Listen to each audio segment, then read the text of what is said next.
Hello and welcome to our program Where God Weeps. Pakistan has a population of over 160 million, of which 95% are Muslim. Christians constitute a little less than 3% of the total population. Unfortunately today, an increasing Islamization is obliging many of the minority groups in Pakistan to live more and more of a ghetto-like existence. To tell us more about the situation facing Christians in Pakistan, it's my pleasure today to welcome Bishop Anthony Lobo, the Bishop of Islamabad, Pakistan. Your Excellency, thank you for being here with us today. You're welcome. It's my pleasure. Bishop Lobo, can you tell us, how would you describe the Catholic Church and the life of Catholics in Pakistan today? First of all, you must know that Catholics are a tiny minority. It's only 2% of the population of about 150, 160 million. And half of the Christians would be Protestants and half would be Roman Catholics. But in addition to that, you must know that Christians belong to the marginalized of the country because the center of political and economic power is the Muslim. And when the missionaries came 150 years ago, no rich Muslim or rich Hindu or rich Sikh got converted. But those who were converted were working as landless laborers on the lands of these rich people. And it's only after 150 years of missionary work, which means Christian villages, mission schools, mission hospitals, that these people have come up a bit. That means up to the level of perhaps lower middle class, though there are still many still working like landless laborers. And there's still no rich Christian in Pakistan. How, if it's as a minority church, how does this church live within this context? You see, minorities, when they are small in number and also not in the center of political and economic power, are treated the same way everywhere in the world. There's nothing special about the treatment of minorities in Pakistan. Anywhere where you'll have a powerless and minority, marginalized, whether they are Christians or Muslims or whatever their religion, they will all feel that kind of treatment. Islam in Pakistan is not only a characteristic, but it is a way of life. Yes. How would you describe Islam in Pakistan? They are very observant in their religious practices. The 5 pillars of Islam, saying the prayers and going for the Hajj and fasting and so on. But there is a difference between those that are somewhat liberal, westernized, would speak English, and there are very few extremist fundamentalists, and the rest are in between. The Catholic Church, or rather Christianity, has adopted some Islamic feeling, if you will. For example, in the Catholic churches, the people sit on the ground. Are there other elements where Islam and Christianity have crossed over? You see, you'll have to distinguish between religion and culture. The cultures might be the same of both Christians and Muslims, though their religions are different. So sitting on the ground is not necessarily an Islamic thing or a Christian thing, it's just a cultural thing. And even Indians sit on the ground and they're Hindus. But my point is, you'll have to distinguish between cultural practices which are irrespective of religion. And both Christians and Muslims would sit on the ground or kneel on the ground. But that doesn't make it Islamic or Christian. It's just cultural. In a country where Islam is so dominant, what are the day-to-day challenges a Catholic might face? You see, one of the challenges we face is the problem of identity. Now, because we are Christian and a lot of people believe the West is Christian, so we are punished for the sins of the West. So when Afghanistan was bombed, they took it out on us Christians. because they feel that since Christians are attacking us in Afghanistan, and we should hit back here. But actually, we are Pakistanis born and bred there. We are sons of the soil, and we don't have passports of Western countries, and we can't even go there unless we get a visa. But yet, the idea is that the West is Christian, and Christians in Pakistan are identified with the West, and we are sort of punished for the sins of the West. In fact, when the Americans started bombing Afghanistan, a statement was made to the effect that 2 Christians should be killed for every Muslim that is killed in Afghanistan. Yes, but later on, when we spoke to the man who said it, he's the leader of one of the fundamentalist parties which are friendly with the Taliban. He understood that it is not a war of Islam versus Christianity, and therefore Christians need not worry. So practically he retracted his statement. Nonetheless, fundamentalism is increasing as a mirror of what's happening on the international community. You see, it's increasing because a lot of students are being educated in madrasas where the curriculum is very narrow, and it practically is only learning to read the Holy Book and to learn Islamic law, and a sort of respect for others, sometimes not only other religions but other sects of Islam, is not very strong in those madrasas. So they tend to turn out fundamentalists. Generally poor, uneducated. You see, because their parents can't afford them to send to the normal schools where they teach other subjects like mathematics and science and English.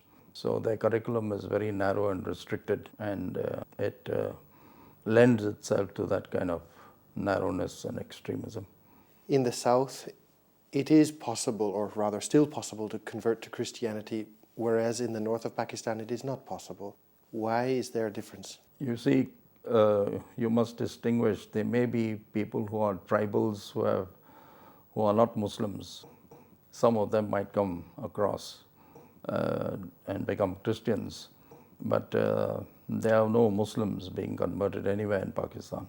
What happens to someone who wishes to convert to Christianity? Well, if any Muslim gives up his religion, it's known as apostasy. And then, according to Islamic law, he is liable to death. What happens if a young Muslim approaches you and says, I wish to convert? How do you address this question? I would first of all try and see whether he is really sincere, or what could be also a trap, to find out what is the system. But generally, I would not give such a person a lift because of the consequences for him and as well as for us. On the other side, there are cases of young Christians converting to Islam. Yes. Why?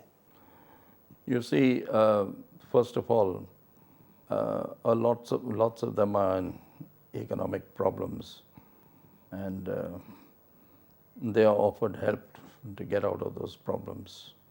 For instance, they might be heavily in debt, and so that's one problem. Another problem we have is a lot of our boys, I don't know why this is, there's a gender gap. A lot of our girls tend to pass high school, a lot of boys drop out.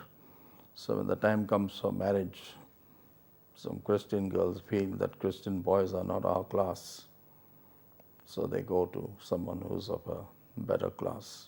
Which means a Muslim boy. Yeah. And in this case, of course, the girl would follow the religion of the boy. Yes. To correct that, I've started a boys' town. What is Boys Town? It's to give the boys a chance to catch up. So it starts from grade 6. We take them from the schools after they pass grade 5. And then from 6 to 12, because after grade 12 in Pakistan, you can go straight to medical college, engineering college, law college, or business school. So the boys will get a chance not only to have an education and complete the education, but also to become professionals. The Catholic Church also runs schools in Pakistan. Yes. How important is schooling as a a system of unity between, because as I understand, Muslims are also present Yes. and available to attend these schools. Yes. How important is schooling for this, let's say, a work of reconciliation? You see, this work has been going on for a long time. By studying together in a Christian institution, prejudices are broken down, because a lot of extremism and fundamentalism is due to prejudice. When people are studying side by side, they know to understand one another, respect one another. It starts with what we might call the dialogue of the heart, because then they really come to know each other. They respect one another, and they have feelings of friendship. So that goes on to a dialogue of life. They might be able to be employed also by those people who study with them, because, as I said, they hold political and economic power which the Christians don't have. And so in that sense, there's an ongoing dialogue, and many friends are made, and therefore those friends can be approached if there's any crisis, and that there is a reservoir of goodwill that is built up, and these kind of friendships and good relations stand us in good stead in times of crisis. Is this a channel that the Church is actively pursuing, this dialogue of the heart and the dialogue of the life, or is it more an organic awareness that this is actually happening on the ground? Actually, this takes place naturally. When people are sitting on the same benches and studying the same subjects under the same teachers, then they behave as friends. But you are taking this to a more institutional level. I'm just saying that this happens naturally. And we, of course, do other kinds of dialogue. For instance, there are joint meetings where we talk together with Muslim scholars, our scholars and Muslim scholars. And we generally have meetings. I remember for Christmas, the ruling party had a seminar where we spoke on Christmas, and they also spoke on Christmas. And after all, they accept Christ as a prophet. He is in their holy book. And so generally there are these seminars internationally as well as nationally. I've spoken in some seminars which are dedicated to the topic of peace, where Muslim scholars and Christian scholars and Jewish scholars and Hindu scholars and Buddhist scholars all speak on the same platform, all on the topic of peace. So that is also done, and that is being promoted. In fact, among the bishops' commissions which we have, one is for interreligious dialogue and ecumenism. Now, these have recently been strained with the publication, for example, of the cartoons in the newspaper in Denmark.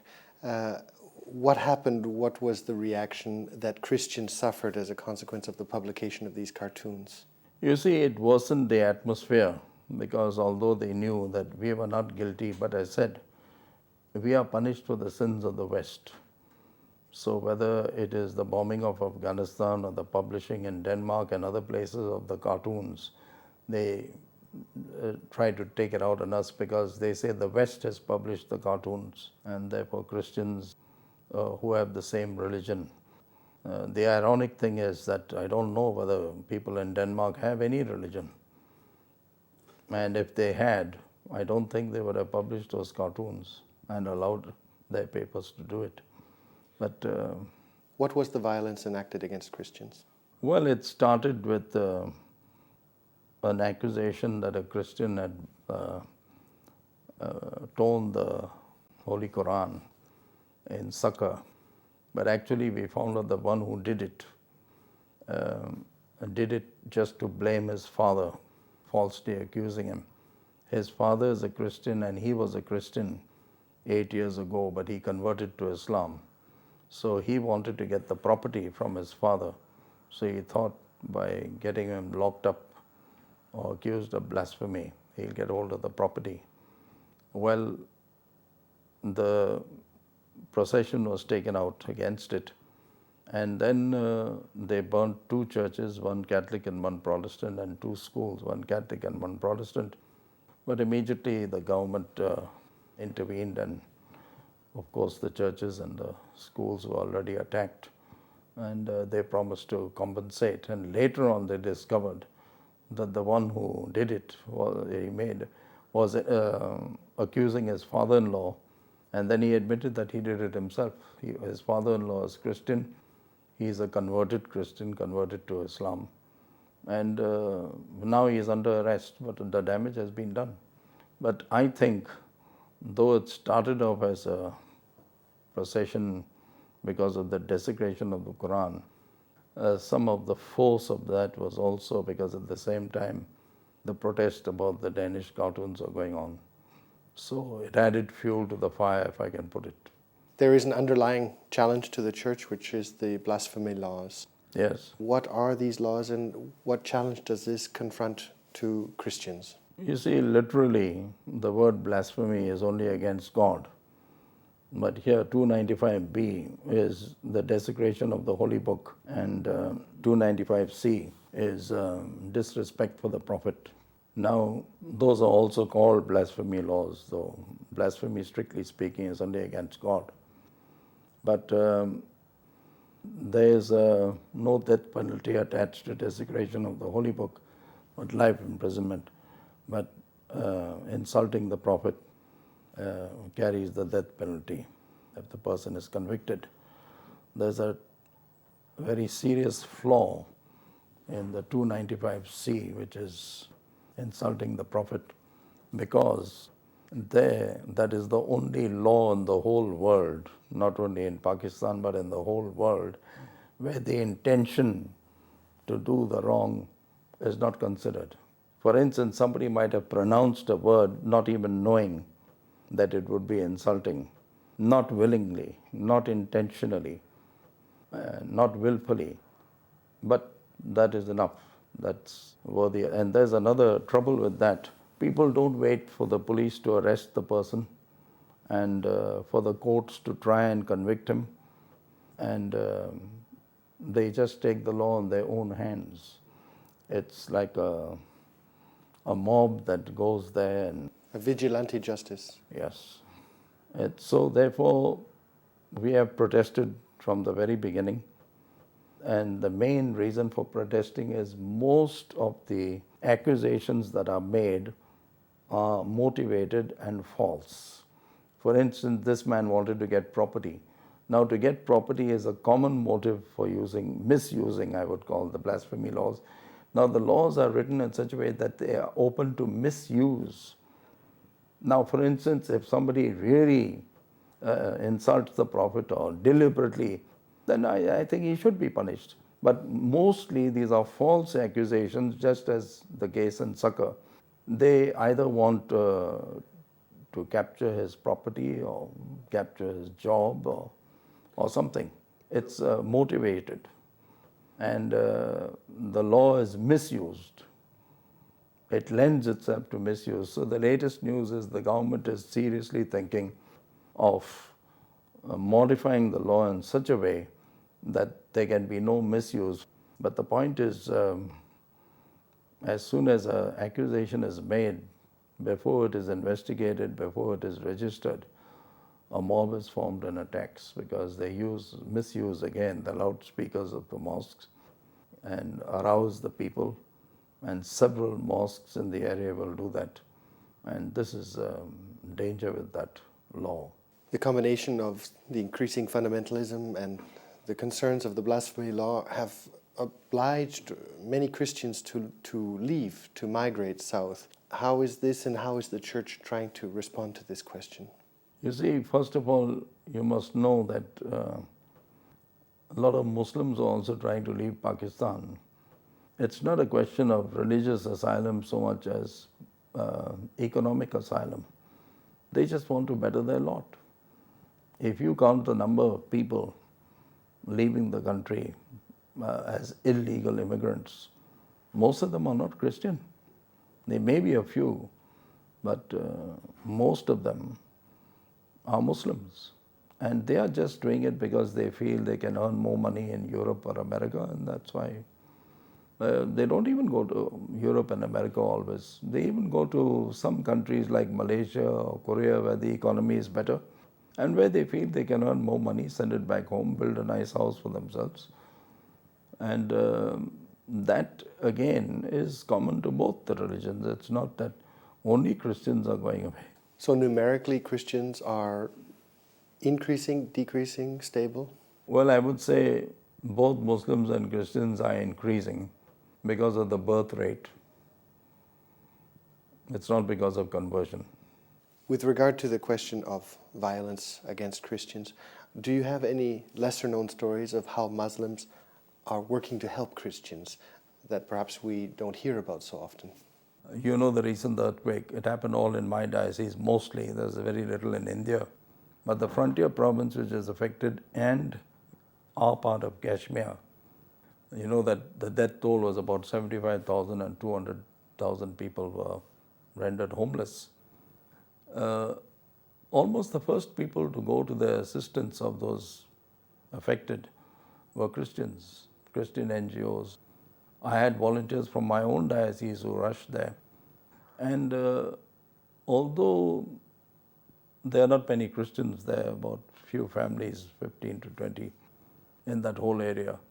But I must say before that, the relationships are not good. Most of them are doing menial work and they are small in numbers, so they couldn't get land to bury their dead, no cemetery, no land to build houses for themselves or a school or a church. But after this experience of seeing how Christians rushed to their help and went out of their way, now the government has promised land where we can build houses for the Christians, and a cemetery has already been given. We've already started burying Christians there, and a school and land for a church. So you can see that we are working together with them. In the case of the earthquake, of course, we rushed and were the first to bring relief. And also the so-called West, which is Christian, has contributed in a large way.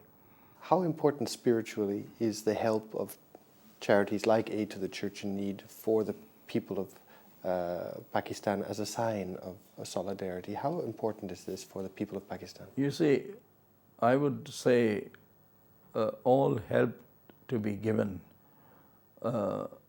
if it is given for development, like schools, to enable people to stand on their own feet. And then I said that there are no colleges in the north, but if a college is made, then people can become graduates and they can get jobs, better jobs. They can help the church themselves, and they can also serve the country.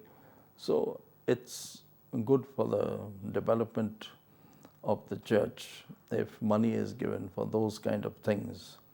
And for instance, for building churches also, the church in aid to the church in need, that's also good, because in some places to have a church is a symbol of their belonging to that place, and it gives them their identity and respect. So that's also good. And besides, the community needs, when you have a whole lot of huts, small pokey little things, and then at least the church is a place where they can all gather and receive spiritual nourishment. So that's a great help, building churches. And then sometimes the church in need also helps with vehicles for the priest to transport. Now, most of the parishes have one main church and a whole 5 to 10 to 15 substations where the priest has to go. Now, there's no public transport to go to all those places, and a lot of time would be wasted. So we generally give them a small car and they can manage. Of course, a motorcycle would be cheaper, but it's absolutely unsafe. I would never ask my priest to go on a motorcycle because it's very dangerous. What would your appeal be if you had a possibility of making an appeal? What would it be to the benefactors or the Catholics in the Universal Church? See, right now I have this project of a degree college for the Catholic Church to make up for lost time. The Protestants have 4 in the Punjab, where the bulk of the Christians are. We don't have a single one. And I think that will help us to get leaders for the church and the country. And that's what we need. Right now, I can count, and I'll have some spare fingers, the number of doctors and engineers and lawyers and accountants on the fingers of my 2 hands, and I'll still have some spare fingers. Now, you can't have a church like that. How far will you go? So now I hope with this college to train and many more. And of course, the center of this will be the spiritual and human values. So it won't be just people able to have a good job and salary, but it will be people who can make a contribution to the church. They will be the leaders and also society. Bishop Lobo, thank you for having been with us here today. The pleasure is mine. Thank you, ladies and gentlemen, for being with us here. And if you'd like to know more about the Catholics in Pakistan, or even how you might be able to help, I would encourage you to look at the contact information posted at the end of this program. And I look forward to seeing you next time on Where God Weeps.